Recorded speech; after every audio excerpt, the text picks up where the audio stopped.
set aside to honor and celebrate the birth of Christ. Oftentimes we find ourselves in situations where we argue over things that don't matter. And you'll find that this time of year, people want to say, well, that's how he was born. Well, does it really matter? The greatest thing is that he was born. Amen? Amen. You know, we got ancestors in our families don't even know their real birthday and how old they are. But we don't argue about that, but we still celebrate them, right? Your ancestors' grandmas. Yeah, I'm just saying. I think she was born on this day. We don't know. That's true. I think she either 101 or 103. You know, we don't know that. But because of that, that causes so many different things in our life to bring forth separation. And what I mean by that is discourse and things that make us question and feel that we can do things on our own. You know, you ever felt that, like, you know, you got it, you can do it on your own. You know, you got it's like I don't need you more. I can run with it by myself. But we'll run into a situation here of a parable. And the text that we're dealing with, the topic is from addict to all right. Now when you hear that, what do you think? From addict, ADDICT. What do you think of? What do you think of? What does that mean from addict to all right? The first thought is crackhead. Look, it gotta be addiction or something. Addiction. She was considered. Initial thoughts. I'm saying, Addicted to something. you went straight to crackhead. She from Atlanta. I know, but there are many kinds of addicts. You know, Right. what kind of addicts do we have? Sex addicts. That would be the second one. Sex. That would be Sheena's. Well, the struggle is real. Those strongholds. You gotta. Yes, I see that. You gotta breathe. I see that. What other kind of addict do we have? Food addict. Okay. Shopping. Anything you indulge in, overindulge in. Okay. Anything overindulged in? But go ahead. It's a little bit deeper than that. Anything that you put priority in over your Anything that initial has a stronghold over it. Anything. There you go. Anything that obtains a stronghold. That's just stronghold. You idolize it greater than you idolize There, God. now y'all get in there. Now you all get in there. Anything that we put more power in Than than God. necessary. Because sometimes, I mean, but you can eat a lot, but not necessarily overindulge in it. It wouldn't be an addiction. It's Right, just- but the whole thing is anything that you put more power in than you do God. Amen. That's the simplest thing of it. Because any addict is doing something to fill a need. It's to fill a desire. Right. I don't care what it is. If it's alcohol, you're trying to what? Yeah. Escape your reality, right? Right. It kind of numbs you, makes you feel good. Yeah. Well, alcohol kind of numbs you. A weed addict, it kind of mellows you. You know, I don't know. Sometimes that stuff happens. Marijuana, but that's when you overindulge. Because I know some people that are very in high standards that they indulge in what think about it. It's used medically as well. So that's why I would say sometimes. Are we gonna go there? Are we gonna go It there? is. There is. No, I don't smoke, so I'm just hey. saying. No, I'm just let me tell you something. I'm just trying to get closer to We the know Lord. right And from if I have to I handle understand the medicinal purposes of with the Lord, marijuana. just messing with But you. I am not a proponent nor a supporter of anything that will alter your state of being Right. from where God wanted you to be. I agree Now, with that. hear what I said. To alter your state of being from where God wanted you to be. So, for medicinal purposes, and I'm gonna get kids out of here, because, but for medicinal purposes, sometimes certain medications can alter you to put you in the state of where God wanted you to be. Did you know what I just said? Amen. Right. Okay. Jesus, So there's sometimes that same medication that can take you out of where God wants you to be Can put Put place you right back. can place you where God wants you to be. Amen. Did you get that? Yeah. Some of the same things that might kill one person might save your life. And something that might save your life might kill somebody else. And that's what we're going to pick up today. Amen. I was We was just talking about this. I told This you. whole topic, even the state of changing, she said what you say you need to be done, he's done being an example, the guy used for the test. See? Yes, I mean, We are there. I'm ready. and we're there. So, okay, who has your Bible? We're at Luke chapter 15, starting at verse 11. Who's going to read it? Luke chapter 7, 15. 15. I was like, who got one of those paper books? Jesus continued, there was a man who had two sons. The younger one said to his father, Father, give me my share of the estate. So he divided his property between them. Not long after that, the younger son got together all he had, set off for a distant country, and there squandered his wealth in a wild living. After he had spent everything, there was a severe famine in the whole country, and he began to be in need. Stop. Okay, go ahead. So he went and hired himself out to a citizen of that country, who sent him to his fields to feed pigs. He longed to fill his stomach with the pods that the pigs were eating, but no one gave him anything. Keep him. Mhm. When he came to his senses, he said, how many of my father's hired servants have food to spare, and here I am starving to death? I will set out and go back to my father and say to him, Father, I have sinned against heaven and against you. I am no longer worthy to be called your son. Make me like one of your hired servants. So he got up and went to his father. But while he was still a long way off, his father saw him and was filled with passion for him. He ran to his son, threw his arms around him, and kissed him. The son said to him, Father, I have sinned against heaven and against you. I am no longer worthy to be called your son. But the father said to his servants, Quick, bring the best robe and put it on him. Put a ring on his finger and sandals on his feet. Bring the fattened calf and kill it. Let's have a feast and celebrate. Okay. So, we all know the story of the prodigal son. About the son who strayed, right? Mhm. Went wayward. Said, give me all you got. Give me all what's mine. And I know it's like, so how do you think with that text, just you all, that we can take that text and deal with it from a topic, from addict to all right?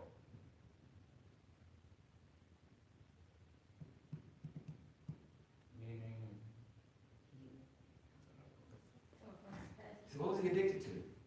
Money. Or The wild lifestyle. Yeah. Well, I mean, attention. He, okay, somebody said wild lifestyle. Okay. he wanted, I guess, what he felt like was his from his father. So, before he became an addict, he had what? A void. Before he became an addict, he had a void. If he didn't have a void, why would he want to leave home? Because like anybody want to leave home. That You means just you- feel like it's something out there that ain't at your house. So he felt the void. That's called a void. I mean, if you got everything you want, do you feel like you need to look for something else? Honestly. I mean, it's like watching TV though. It's like watching TV. It's like, yes, you have everything you probably want in hindsight, but you see one thing on TV, you're gonna feel like you ain't got nothing. You're like, boy, look at Just I that. don't worry about that. That's like, I got I'm shoes. just saying. You know, I No, got shoes. I'm saying. I'm just saying though, you know what I'm saying? Like, you just feel like it's something else. No, I mean, that's Wanting more. Yeah. But here's the thing, that's not spiritually natural. Yeah, he truly satisfied. That's not spiritual. If right now, I am not hungry. But if you see a steak on TV, I can see a steak on you TV. might feel hungry. I'm not gonna feel hungry. I'm thinking about a steak right now, and I don't want one. See, when I'm full and I have what I need, I don't. The desire is not there. So if you were to go get, that's when you would consider overdose. That's when it's, I'm saying, so if I had like 30 pair of panties and I go, okay, I want 5 more. But the thing is, you want 5 more because you feel there. Because listen, it's not that there's a void in the panties. Why are we talking about it? It's not that there's a void in the clothing. It's a void in that. Just doesn't even sound right. Okay, You missed it. clothes. It's not that there's a void in your clothing. It's the fact is there's a void in you. Yeah, I really. See, there's something. That's the thing. We keep trying. It's like an alcoholic. We want to get them to stop drinking alcohol. Alcohol ain't the problem. Alcohol, once again, is a symptom to the problem. Yeah. Okay? If you're smoking crack, crack ain't the problem. Just You had a problem before you started smoking crack. They took you to the. The problem took you, right, the problem took you to the crack. The problem took you to the sex. The problem took you to the food. The problem took you to the spending. The problem took you to the bad relationship. The problem took you everywhere. But we keep trying to fix the symptom. We look for justification. Not quite close. It's not justification. See, it would be it's not even justification, it's partly validation that what he was dealing with. But the main thing is we're trying to find fulfillment. Stand up to what you. It's fulfillment. It probably was. You think he's the youngest of the children? And he wanted, that means that there was a void. But watch this, you can be the youngest and not have nothing in the world and still feel fulfilled. I mean, and I'm gonna say this, and I've said this to you before, as a person that struggles with the spirit of a pleaser, that wants to be accepted by people, that I fight with that, okay? As a person that fights with that, when I meet people that really don't care, I cling to them because it's not that I really want to know, how did you get that way? They're like, I've always been this way. My daughter is more or less like that. I mean, and there are people that are like it. I'm like, how do you? No, like that. How is it you're able, you just don't care what people think about you, and those people are successful? Do you think our president and commander-in-chief cares what y'all talking about him? No. If he did, he would not be as successful as he is now. Think about it. George W. Bush, number 44. That was 44, right? He was 44. No, 43. 43. He was 43. He had to be 43, right? Yeah. Obama was 44. Yeah, he was 44. Yeah, he was 43. George W. Bush, because Clinton was before him. 42, and his was 41. Right. Yeah. I got that one here. I was just a Clinton. Okay, 43. Mm-hmm. You understand, he wanted to be the commissioner of Major League Baseball. Did y'all know that? Yeah. Not only did he wanted to own a baseball team. What? Yeah. And well, he ended up owning the Texas Rangers. You know. But he wanted to be the commissioner. They wouldn't let him. And at one time they wouldn't let him have a baseball team. What did he do? Go be president? He became the president. God rule all here. How many people, if they had told you you can't have a team and you can't be the commissioner, would have went back into their ranch and sulked on it? Most people, right? What did he do? He said, oh, no. He allowed it to push him. He allowed it to push him. And sometimes when life pushes you, gotta push back. And those are people, and the things, he had the intestinal fortitude that no matter what y'all say about me, I'm gonna do me. Did he not? See, sometimes we miss why certain presidents why history wrote them as so great. And people that lived through their era was like they were terrible. But history wrote them as great because they pushed through what everybody else said. I promise you, Donald Trump gets reelected. He's going to be rated as one of the greatest presidents there was. I promise you that. Economically, Funkiness, I can see that. you will.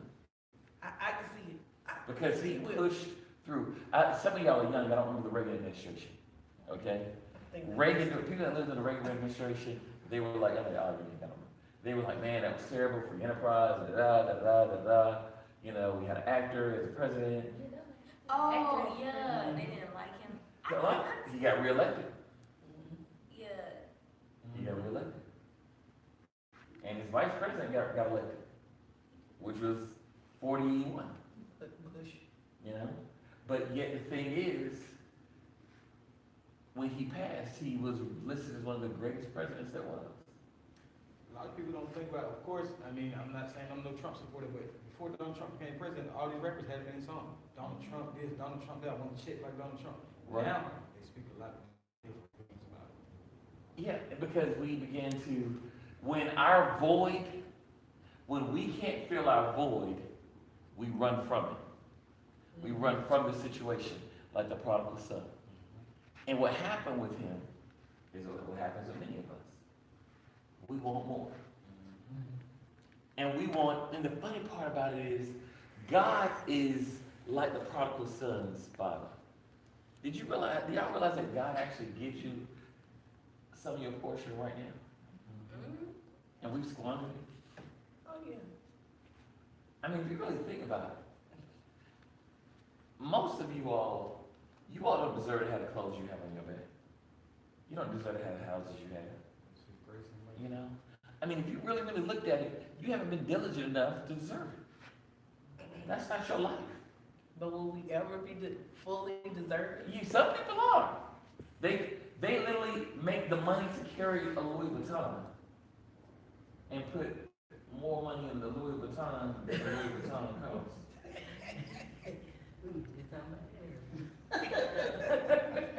You get what I'm saying? They literally, I was always taught never buy a car that costs more than what you make in 1 year.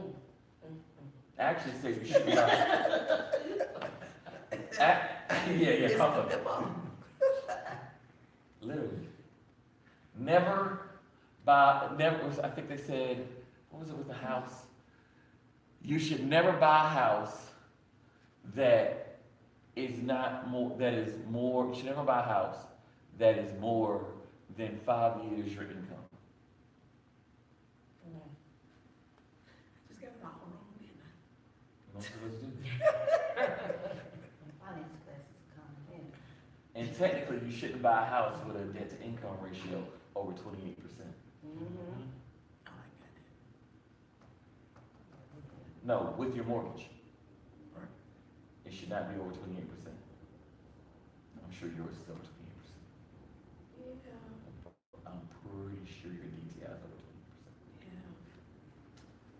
But God gives it grants it to us anyway, doesn't he? He does. God allows us to go out here and sin and play out here and ball out, because that's what the prodigal son did. He was balling out. You know how y'all get a tax return in January, February? So, like some folk have already spent their tax return already. Y'all know that, right? Right. Because I think probably coming up in 2 more weeks, you're gonna start seeing Jackson Hewitt commercials, and they're gonna be like, "We'll give you," and even January 1st, they're gonna start giving you an advance in your tax return. They started that at Thanksgiving. Damn. Yeah, block through it at Thanksgiving. What? So you can hit that Black Friday sale. What? I did not know that. Did you know that? Yeah. As I said, Jackson Hewitt been connecting baby boys with baby mamas for 20 years. Jackson Hewitt, they do more than just give you your taxes. They get you a bed all the way to springtime. And what do? We fall for it every year. Don't we? One of the things I tell people, never buy a car between January and May. About April, yeah. Never buy a car. What do people do? Go get it. Because they need a car. Just wait. Then they gonna take out the land credit. That's why I said they use the tax money, but then they don't think, dang, this tax money gonna run out, what I'm gonna do after me? But here's the great They one. gonna get repo. But here's the funny part about it. You shouldn't be getting that much back in taxes anyway. I don't get no tax returns. If you're doing it right. I mean, but it's got kids and stuff, you really look at it. So. If you're really doing it right, that means that if you're really doing it right, you'll break even. If you really are doing your taxes right, you'll break even. Because technically what you're doing is you're letting the government use your money and they're collecting interest off of it. When that's money that you could have, take that same thing and collect your own interest. But that's another story. But the reason we do that is because we're like the prodigal son. We're like, y'all too young to know about who Daffy Duck is. Daffy Duck. I'm sure. Okay, Daffy Duck was very, very selfish. He was mine, all mine. I'm a healthy miser. I'm a wealthy miser. Everything. Him and Scrooge McDuck. Many of us are the same way. Because we want it all to ourselves. I mean, and then what happens? I can see the prodigal son, and I would love to do a video, a new video, or movie of the prodigal son. Just maybe about 15 minutes long. Have him at the club, balling out, popping bottles. 3 o'clock in the morning, go back on to bed. About 3 months. 3 months he balling. You know what I'm saying? He done bought, he got the Phantom. You know what I'm saying? Got the girls, got the penthouse. You know, overlooking the city, smoking. You know, there's got hookah pipes everywhere. He just doing the thing. You know, everything. Going to Vegas, going to Dubai, and then all of a sudden he find himself stranded over there in Brazil. Not the tourist part. That other part. The part y'all don't know about. The part that when you go, that literally it's people on the side of the road that rob you in your car when it's a traffic jam. That part. And he's over there trying to hustle. And he realized, you know what? Back in the States, man, I had it good. You know? And we do that with God. God is saying, God lets us go out here and we do all this stuff. But the problem is, some of us are too stuck in our ways, too arrogant, too prideful. I'm so sorry.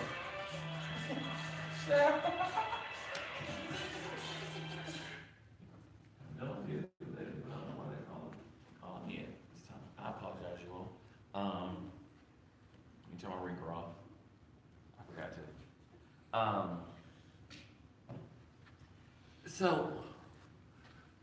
here he is at this time, and he literally, like us, realizes that this ain't what we want. This ain't what I want. What do we do when we find out this ain't what we want? How many of us actually go back home? To your own home, right? Not your mama's house. No, because you ain't got no home. I mean, I'm talking, you spent. Man, a lot of us don't even go, how many people you don't go back to God when they realize they done screwed up so bad?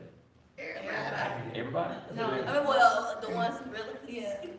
Some people just think they can do it on their own. Or the ones That's when you need them, when you Or watch this, do they go back to God or do they go back to a different God? Sometimes they go to a different. Be like, Lord, We pick up we start picking up things, now we get to where you were talking about. We pick up things to find justification. That's what we do. You know, we find parts in religion that that justifies what we do and why we do it. Then we still in church finding justification for what we do and why we do it. What are some of those things that we find justification for? In general. Everything, just about everything that Like, we do how is much not money we us. spend, didn't spend. Well, Why we don't have enough money Why to we live? with certain Why we people, with the drugs? Why we into this? why we in certain relationships. why we lie? Why I got a bad attitude? Why you didn't participate. Why you didn't study? Right. Why you don't read your Bible? Why you don't pray for somebody? Right then. Like right then. Like right then. Pray for, Well, like, you just pray for me, okay? All right, see you tomorrow then. Yeah, see, that part. That's the problem. How many of us are guilty of doing that? Do you think I'm guilty of doing that? Even though I talk about it all the time? yep, Y'all do. As much as I talk about not praying for people on the spot, y'all think I'm guilty of it? yeah. I sure am. Nobody hesitated, yeah. I'm kind of bothered. Y'all, I didn't change my character. Y'all think that I'm like, that's the problem. Y'all think I'm, no. But seriously, I can repent and say sometimes I do not pray for people right then because really, sometimes I'm really just trying to leave the situation. Yes. You know, because I see where it's going. I see where this is going. I really see that this is, and I'm not spiritually strong enough to handle what you're dealing with right now because I've been dealing with so much other stuff. Yeah. So, I you know. don't want a lot of guys when I pray for you, so I don't want to pray in front of you. So That's why I say a good way of fixing that, praying for somebody is pray with them. Well, no, I believe in praying with them. I do. What's up? Yes. There's sometimes Yes. that I realize what they're dealing with Yes. is a little bit stronger than the wheelhouse that God is giving me right now. So I will pray for them later. I get literally what I do is I just get in my car and pray. I just go there right now because I know when I pray for people and when you really pray for them, God will be able to show you things that's going on with them, and you'll begin to intercede with them. And what happens is when you intercede with them, it breaks things down with them. And now and if you break things down with them, then you got to minister to them. I'll put it this way: how many people would you? And I know it's gonna sound real harsh, but do you ever think they're gonna send test results to your house and an email saying you got HIV? Do you ever think they're gonna call your doctor's gonna call you and tell you got HIV? What do you think they're gonna do? As you come in, Do you know why?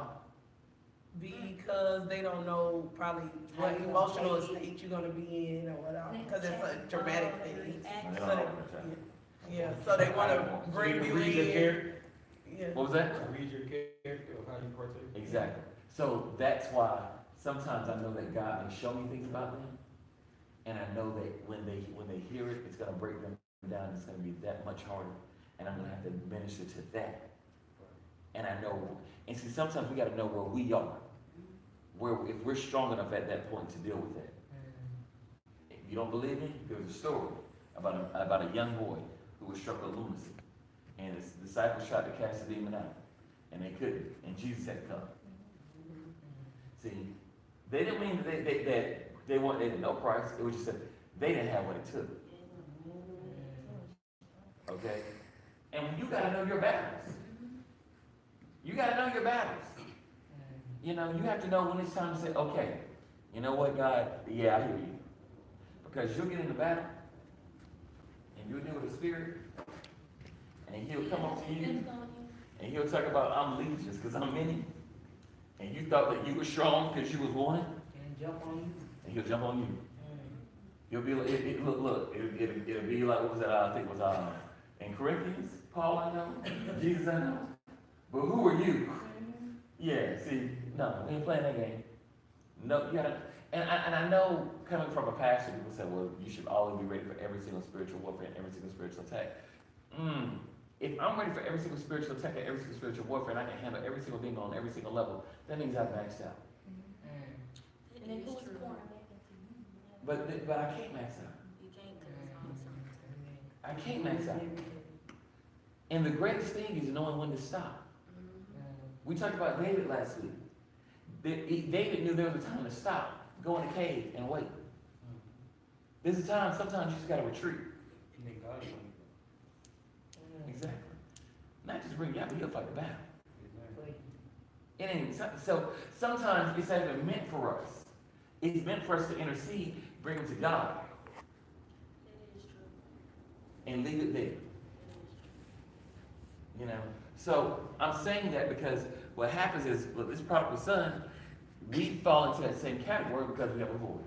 We're dealing with things in our life, so we want to fix it, we want to be about us. And then what happens is, we feel that, then we have these other people that are saying, it's too late for me. You ever hear people say, it's too late for me? Yeah. You know what I'm saying? And words ain't flexible, you can't even say that, it's never too late. That's It never comes late, no word, it come right on time. It can feel like that. okay, but you know what? And I hear you, but here's the thing. They'll say it's too late. But it's not really what they're saying. What they're really saying is what they desire in life. It's too late for them to have. If you train your brain to think like that. You're 50 years old. That's true. We won't keep it. You 60, you 55, and you're a single woman. You ain't never been married, don't have kids, and you want kids. Oh, they lost hope. Now, sometimes in situations like that, yeah, I mean, that's. But not really though, because it's been people Sarah. recorded to have children, Right. like actually give birth. Exactly. So, no, and then like you say, maybe at the end, that's not what God had for you. Go ahead and adopt you a little baby, call it a day. And, you know, you gonna sing your little boy ass or whatever, one day. Maybe she didn't get right until she was 55. Yeah. Maybe she ain't right. Maybe she ain't had a right attitude for a little, then why she ain't got no hope. Or maybe her service wasn't done to the kingdom for her to be able to split her attentions and service between home and kingdom. No, we ain't gonna say that. But no, that's true. Well, speaking of a husband, it's like what I even spoke Gonna about. give you a helpmate, you come to No. help this man, and y'all can help the He kingdom. said, No. "He who finds a wife finds a good thing. Don't find a woman. That means a wife. That means she's already a wife. Therefore, Right, she must find he must already be a husband. Right. She must already be a wife. Right. So it's gonna be perfect time. right, but that's what she was saying. So if you're doing the work, if you're working, if God gave you a charge in the kingdom, let's say God called you to be an evangelist. Right. Okay, for right now, he wants you to go do missionary work around the world. Go be a missionary, you go out missionary work. And it's you, and you're ministering to women, you're ministering to battered women. Right. But your husband can't go where you're going. I mean, maybe not physically, but Okay, can I get a husband on the phone or something? But is that fair to him? Are you being that helpmeet that he needs? But see, No, stop. Are you being the helpmeet? Are you being a wife? right. Are you being a wife if you're way across and you're traveling doing missionary work? Are you really being a wife? You know what kind of Are wife you you are? ain't know what kind of wife? Are you being a wife? No. No, you're not. So therefore, you're doing God's work. Now, when your time is up, Right. and God has said, well done, you good now. And it comes a time when missionaries stop and things like that, or he changes the dynamics of what you're doing.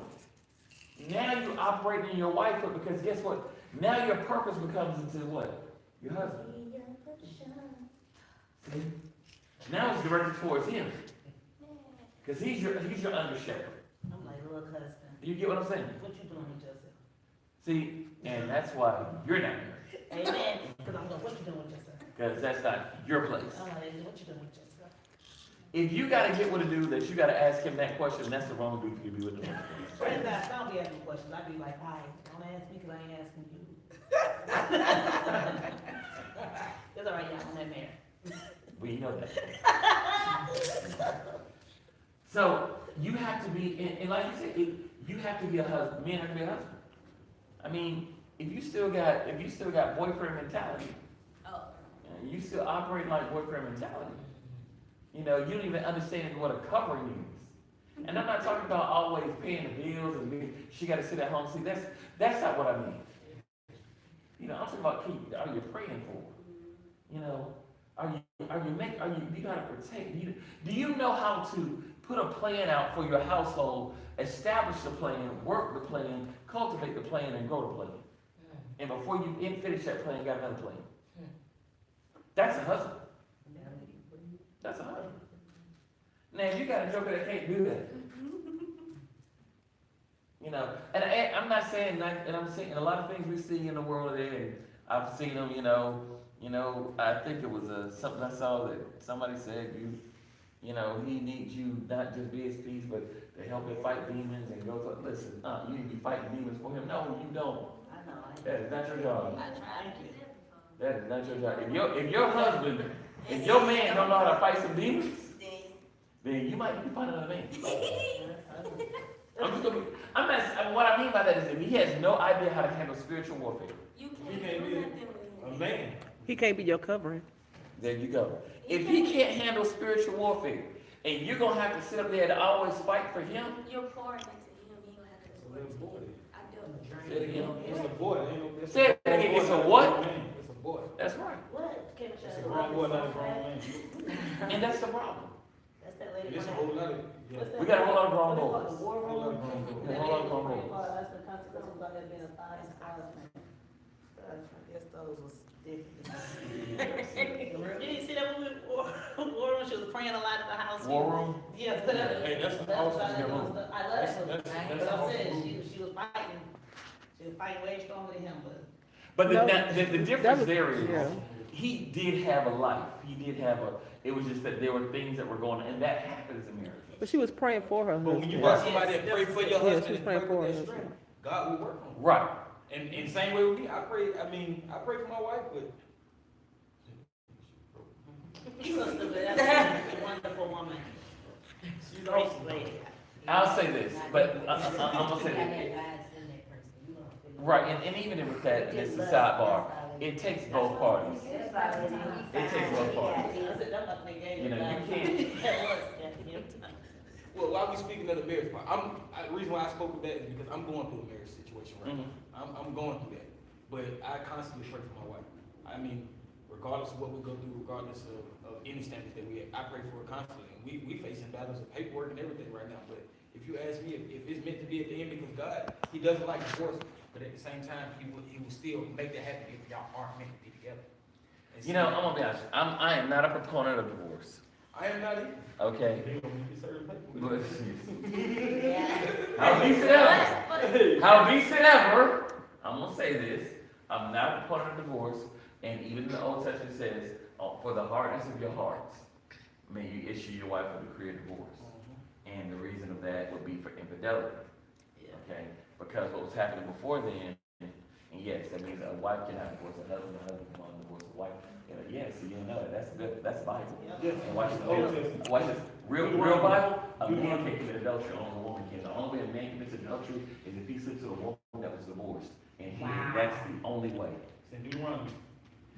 Why do you think that when they caught a woman when they caught a woman who was caught in it said they caught a woman who was caught in the act of adultery? Oh, yeah, that just. What was the man?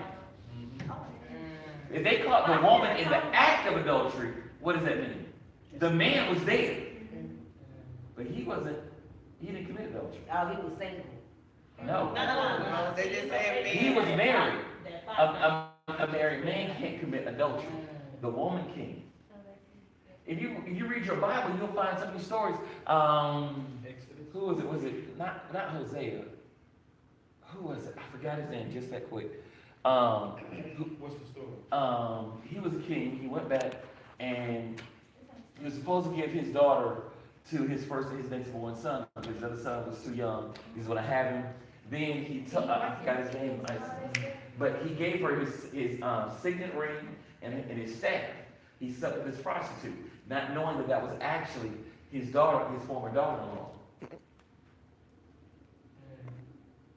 Now, here's the thing.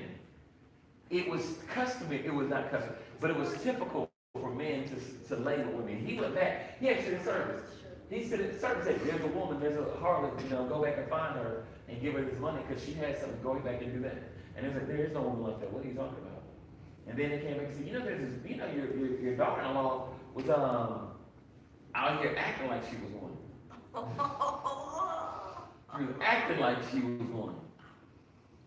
You get what I'm saying? Yeah, Because she did that intentionally, because of him. that's what I say. So, it wasn't like, and I'm not justifying it, please don't get me wrong, but I'm saying scripturally, the way the law was written up, men could not.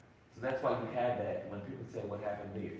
But at the same time, it's not justification, because what happens in today's time, we want to use that as justification for why we do what we do. So no, I'm not signing up on that. But to answer your question, it takes both parties. It takes both parties to be some sort of a willing participant in that marriage. Exactly. And I have learned to realize that sometimes you can do more harm than good by being together in your unhappiness. Yep. Because what you're doing is you're destroying everybody that you come in contact with, because of you're planting no seed of discourse everywhere you go, even unbeknownst to you. So I say that, but it's still a touchy situation. And I say that candidly because people want to say, you will try to use that and give up that quick. And that's not what you need to do. You gotta work on it. You have to, but at the same time, the way I look at it from my own perspective, there's only so much energy you can put into that before it starts taking your own energy. And one thing you don't want to do is give away your energy again. That was my case. I felt like I was fighting so much that I started giving away my own energy. But then let me say this. The Bible says you love your wife like what? Like you love God, like you love Christ. Like Christ Christ loved the loved the church. What did Christ do for the church? Had his life on the cross. He gave up all his energy. All his physical energy. In my, not for No, justification. I'm just saying. But we can't use that concept because that's what he did. What it takes to. But I not say that, but he did. Mike going through the same thing. But didn't I say that? But before I said that, what did I tell you? I said it takes two willing parties. Willing to see exactly. So my question would be, after you feel like you've done put in all your will, you continue to put all your energy, you continue to try, but you're getting the negative aspect. Are you wrong when you just say, you know what, I'm not trying to? Let God do it. I know. My friend, the young guy that I brought here last time, can't do it. Well, his situation is, well, not He might work, his wife's having a baby, but if she having a baby with somebody that's supposed to be his friend. I already figured that out when you said his wife having a baby. Yeah. See, Right. No, his wife is having a baby, and when she has the baby, she would like for him to help with the baby, raise the baby, because he's such a good father with their kids. the bottom line, it ain't his baby. Yes. And he got cheated on and bringing it into the world. It's all right. His But- therapist told him he had no right to be upset that his wife is having a baby, and that he needs to be as understanding and still as supportive of his wife. Now, he They're has a right. wife, he take care of all them kids, and he take care of the They're right. boyfriend, and he take The care of girlfriend. the girl boyfriend, because see, the wife is with the wife's boyfriend, she boyfriend. moved, See, took the kids, that's- left So them. so they're still married, but she still has her, what, Yes, and then he said, because he has kids in there, so he spends so much money. I'm like, He "Well, can't, you you can't can't even eat my You bed. can't even eat this, you can't do so good and want to be an excellent husband to your wife with her and her boyfriend that y'all raising